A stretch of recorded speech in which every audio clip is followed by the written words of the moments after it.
আসসালামু আলাইকুম, আশা করি আপনারা সবাই ভালো আছেন। তো এটা হচ্ছে আজাজিলের অগ্নিবাণ। এটা হচ্ছে আজাজিলের অগ্নিবাণ কুফরি মন্ত্র। আমি এটা আজকে আপনাদের মাঝে উন্মুক্ত করে দেব।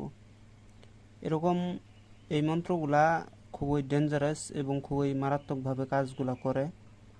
যদি কেউ এই মন্ত্র দিয়ে কাজ করতে চায় তাহলে তাকে চণ্ডীবরণ করে নিতে হবে। চণ্ডীবরণ সম্পর্কে ইউটিউবে আমার ভিডিও দেওয়া আছে যে আসলে চণ্ডীবরণ কাকে বলে, চণ্ডীবরণটা কি। গুরুর বাক্যকে মানাই হচ্ছে চণ্ডীবরণ, গুরুর আদেশকে মানা হচ্ছে চণ্ডীবরণ। চণ্ডীবরণ দুই তিন প্রকারের আছে। এক, চণ্ডীকে বরণ করে নেওয়া, এবং চণ্ডীর পূজা অর্চনা আছে যেগুলো গুরু ভালো জানে। আপনারা নিজ নিজ গুরুর কাছে চণ্ডীবরণ সম্পর্কে শিখে নেবেন। চণ্ডীবরণ করা থাকলে পরে আপনি যে কোনো বিদ্যা দিয়ে কাজ করতে পারবেন, যে কোনো খতরনাক বিদ্যা কুফরি কালাম দিয়ে আপনারা কাজ করতে পারবেন, অনায়াসে কাজ হয়ে যাবে। এই চণ্ডীবরণ বর্তমানেরা তো যারা শিষ্য হইতেছে তারা তো মনে করেন যে অনেকেই আছে গুরু না ধরেই কবিরাজি ঘুরে বেড়াইতেছে, গুরু না ধরেই কবিরাজি কাজ শিখতেছে। আসলে তাদের বিদ্যা জীবনও কাজ করবে না। সেটা যদি সঠিক বিদ্যাও হয় তারপরেও কাজ করবে না। কেননা গুরু যার নাই তার গুরু হয় শয়তান, আর শয়তান সর্বদাই আপনাকে ভুল পথেই নিয়ে যাবে, সঠিক পথে কখনোই নিয়ে যাবে না। আর শয়তান সর্বদাই দেখবেন যে আপনারা মনে করেন যেগুলো কাজ সব শয়তানে করে, আসলে না। এগুলা কাজ হচ্ছে পুরোটাই হচ্ছে, এগুলো হচ্ছে যেমন যে কাউকে বাধ্য করে কাজ করা। এগুলা বিদ্যা হচ্ছে আজাজিলকে বাধ্য করে কাজ করানো হয়। আমি কিন্তু এর আগে যে দিছি আজাজিলের বিদ্যা দিছি, বহু ধরনের বিদ্যা দিছি। আসলে এগুলা বিদ্যা সব মানে যার যার উদ্দেশ্যের বিদ্যাগুলা তাদেরকে বশ করে আপনাদের এই কাজগুলো হাসিল করে নেওয়া। তো যাই হোক, যারা বুঝার তারা বুঝে নেবে। তো যে বিদ্যাগুলো আমি এই বিদ্যাটা যে দিচ্ছি এটা কিন্তু খুবই খতরনাক বিদ্যা, অনায়াসে আপনারা কাজ করে নিতে পারবেন। কিন্তু এগুলোর জন্য করে গুরুর প্রয়োজন আছে, চণ্ডীবরণের প্রয়োজন আছে। চণ্ডীবরণ না থাকলে এবার আপনারা কাজ করতে পারবেন না। তো মন্ত্রগুলো বলতেছি। ইয়া আজাজিল শয়তান, তোর নামে তোর নামে ধারিক চন্দন দিলাম কুরবান, রক্তের খোরা ইন্দ্রচন্দ্রের বাণী, তার উপরে রাখলাম অমুকের মণি। সরিষ ডানে ঢাল বামে ঢাল পঞ্চমুখ, অমুকের চণ্ডালনের চক্র বান্ধি বাহু বুক, অলির আজম মহিষ চক্রধি চৌধুরী মহিষ চৌধুরীর ধাম, বিহাফ বিহাফ বিহাফ বিহাফস কালামে মোহাম্মদের নাম, এক নামে সিদ্ধি তুই, দুই নামের ডাক অগ্নির চালানে অগ্নি অমুকের বুকে যাক, রক্তের রঞ্জিত ক্রিয়া বহিষের আজম, আলীর আউলিয়া তুই অমুকের জম, কার্তিক কালাম কান্তির কালামের ওপর সারলাম দম, অমুকের আত্মা নিধন। শয়তান সিদ্ধি শয়তান সিদ্ধি গুরু মোহাম্মদের ডাক, বাক্যের সাপোর্টে জমের ঘরে যাক, মানে বাক্যের সাপোর্টে অমুক জমের ঘরে যাক। দোহাই আজাজিল, দোহাই কুরআন, দোহাই আস্তিক মণি, দোহাই ফুরকান। আবার বলতেছে আসলে মন্ত্রগুলা এগুলো খুবই মানে ডেঞ্জারাস মন্ত্র। তো এগুলো কি কি যে মানে এখানে করা হয়েছে কে জানে। মন্ত্রগুলো পড়তে আমার নিজেরই কষ্ট হইতেছে, কেননা এগুলো মন্ত্র দিয়ে আমি কোনোদিন কাজ করি নাই। এসব মন্ত্র কাজ করছি, কয়েকটা করছি, কিন্তু সবগুলো দিয়ে করতে পারিনি। আবারও বলতেছি, মানে আমি লেখাগুলা যে আমি নিজে যে লেখছি লেখাগুলা সুন্দরভাবে লিখতে পারিনি। মানে ওস্তাদের ডায়েরির ভিতরে যেরকম পাইছি ওরকম এখানে তুলে ধরেছি খালি। ইয়া আজাজিল শয়তান, তোর নামে ধিরিক চন্দন দিলাম কুরবান, রক্তের খোরা ইন্দ্রচন্দ্রের বাণী, তার উপরে রাখলাম অমুকের মণি।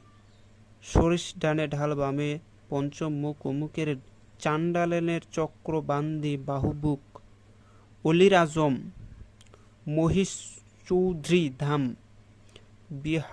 বিহাফস কালামে মোহাম্মদের নাম, এক নামে সিদ্ধি তুই, দুই নামে ডাক অগ্নির চালানের অগ্নি অমুকের বুকে যাক, রক্তের রঞ্জিত ক্রিয়া বহিষ্যের আজম, অলির আউলিয়ার তুই অমুকের জম, কান্তির কালামের ওপর সারলাম দম, অমুকের আত্মা নিধন।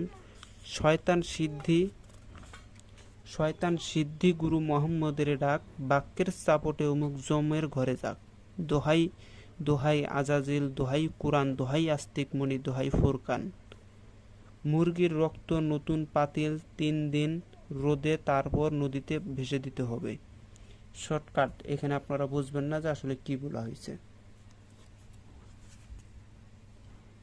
মুরগির রক্ত নতুন পাতিল, 3 দিন রোদে তারপরে নদীতে ভেসে দিতে বলছে। এখানে আপনারা কিছু বুঝবেন না, আমি বুঝাই দিতেছি। এখানে শর্টকাট আমি লিখে দিছি। আপনাকে এই বানটা চালাতে গেলে একটা পুতুলের প্রয়োজন আছে, যে পুতুলটা আপনারা শোলার পুতুল দিয়ে বানাইতে পারেন। অনেকে শোলা চেনে না। শোলা বলতে এই যে নতুন দেখবেন যে শোলার পুতুল দিয়েও করতে পারেন, মাটির পুতুল দিয়েও করতে পারেন, আবার ময়দার পুতুল দিয়েও করতে পারেন। এটা আপনাদের ইচ্ছা। একটা পুতুল বানিয়ে নেবেন, শত্রুর আকৃতি নিয়ে একটা পুতুল বানাবেন। পুতুলটা বানায় রেখে দিলেন। তারপর হচ্ছে এই কাজটা করতে গেলে একটা মোরগের দরকার আছে। যদি শত্রু যদি আপনার পুরুষ হয় তাহলে মোরগ, শত্রু যদি মেয়ে হয় তাহলে মুরগি।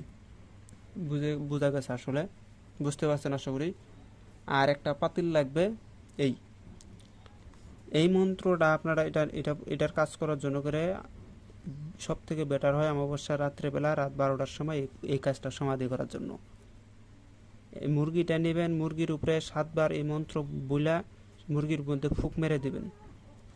ফুক মারার পরে একজনকে মুরগি ধরতে বলবেন, আর একজনকে মাথা ধরতে বলবেন, আর আপনি নিজে যে ছুরি একটা হাতে নিয়ে মন্ত্রটা 7 বার পাঠ করে ছুরির মধ্যে দম করে ওই ছুরি দিয়া ওই মুরগিটাকে 100টা গলা মুন্ডুটা কেটে ফেল দিবেন। মুরগির যে রক্ত ওইটা ডাইরেক্ট যেন এই কিবার ভিতরে পড়ে। এই পুতুলটাকে সর্বপ্রথম পাতিলের মধ্যে রাইখা যে জায়গায় মুরগিটা জবাই করা হচ্ছে তার নিচে রেখে দেবেন, যাতে রক্তটা ডাইরেক্ট যেন পুতুলের মধ্যে পড়ে, অর্থাৎ ওই পাতিলের মধ্যে যে পুতুল আছে তার শরীরে যেন রক্তটা পড়ে। আর অবশ্যই বুঝতে পারছেন যে পুতুলের নাম ঠিকানা লিখে দিবেন। এভাবে রক্তগুলো ডাইরেক্ট যেন ওই পাতিলের মুখে ওই পুতুলের গায়ে পড়ে। 100টে যখন মুরগির আর মানে মাথাটা আলাদা করে দিবেন, শত্রুর শরীরে বান বিঁধে যাবে। তারপরে কি করবেন, ওই যে পুতুলটা আর ওই যে পাতিলটা যে রক্ত ভরা আছে পুতুলের গায়ে, ওই পুতুলটাকে নিয়ে ওই পাতিলটাকে নিয়ে 3 দিন রোদে শুকাবেন। মানে একটা এমন জায়গায় রেখে দিবেন যেখানে রোদ তাকে ডাইরেক্ট তাপ দিচ্ছে পুতুলটার গায়ে। এই 3 দিন আপনি ওই পুতুলের গায়ে স্পর্শ করবেন না, ওখানে থাকবে। 3 দিন বাদে যাবেন। এখন বলতে পারেন যে মুরগিটা কি করব। মুরগিটা আপনার হচ্ছে এই শ্মশানে বা কোনো জায়গায় সুন্দরভাবে ওখানে রেখে দিবেন, বা যেখানে আপনি এই রোদের মধ্যে পুতুলটা শুকাবেন, অর্থাৎ পাতিলের পুতুলটাকে শুকাবেন, সে জায়গাও রেখে দিতে পারেন। এগুলো কিন্তু যে মুরগিটা এটা কিন্তু আপনি খাইতে পারবেন না। মুরগিটা খাইতে পারবেন না, মুরগিটাকে আপনাকে কোনো শিয়াল কুকুরের দ্বারায় দিয়ে দিতে হবে, না তো কোনো শ্মশানে নির্জন জায়গায় ফেলে দিতে হবে।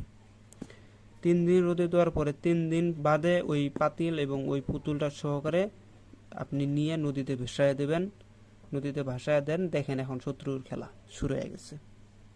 এগুলা বিদ্যা হয় খুবই ডেঞ্জারাস। আর এগুলোর যে নিয়মকানুনগুলা, এগুলো আসলে প্রকৃতপক্ষে নিয়মকানুনগুলা, কেননা আমরা এখনকার যে মন্ত্রগুলা পাই এগুলোর ভিতরে এরকম নিয়মকানুন নাই।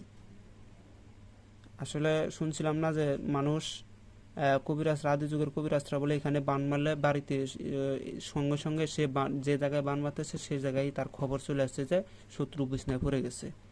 আসলে তারা এইসব বানের দ্বারাই কাজগুলো করতো মূলত পক্ষে। এখন তো আমরা এগুলো বান চিনি না, এগুলো বান এখন আমরা পাই না। আর এগুলো বান পাবো কোথা থেকে? এগুলো বান যার যার গুরু তারা নিয়ে গেছে, চলে গেছে।